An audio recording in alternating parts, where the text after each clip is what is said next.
man quietly dripped poison into his wife's drink and casually handed it to her. When she invited him to toast, he forced a smile and exchanged a few words before making an excuse to leave. He then hid in the shadows, watching his wife drink it all down. This poison was colorless and tasteless, and after 8 hours, it would cause the heart to stop, making it appear as though she had died from a sudden heart attack with no signs of foul play. Sure enough, not long after, his wife was officially declared to have died from a heart attack. In the following days, Nick acted heartbroken, grieving his loss. But one night, after all the family members had left, he couldn't contain his excitement any longer. He hopped on his motorcycle and secretly made his way to a hidden little cabin. The woman who opened the door was the very reason he had poisoned his wife. It turned out that his wife was not only much older than him, but had also arranged for him to have his respectable job. She was domineering and constantly threatened to have him fired, pushing him to the brink of endurance. Months earlier, Nick had met the kind and caring Kara. The two quickly fell in love and began planning everything. As long as the autopsy went smoothly and they could secure his wife's inheritance, they could run off together and start a new life. But just when everything seemed to be going according to plan, Nick received a call from the police. His wife's body had just gone missing from the morgue. The news left them both stunned. Had their plan been exposed? Kara worried that it was a trap set by the police, but Nick was certain he hadn't made any mistakes. Still, he decided to go and see what had happened. When they arrived at the morgue, they learned that half an hour earlier, a security guard had rushed out of the woods in a panic, only to be hit by an oncoming vehicle and knocked unconscious. Upon reviewing the security footage, the police saw that the guard had been running from the morgue, seemingly frightened by something. What was strange, however, was that apart from the camera that caught the security guard, all the other cameras had been deliberately destroyed,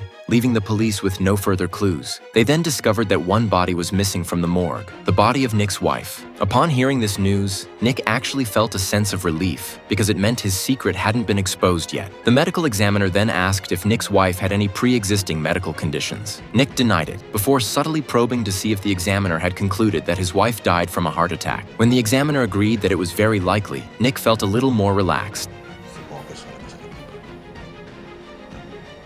The remark, however, made people uncomfortable. He was far too calm in the face of his wife's death, but there was no concrete evidence to suggest anything suspicious.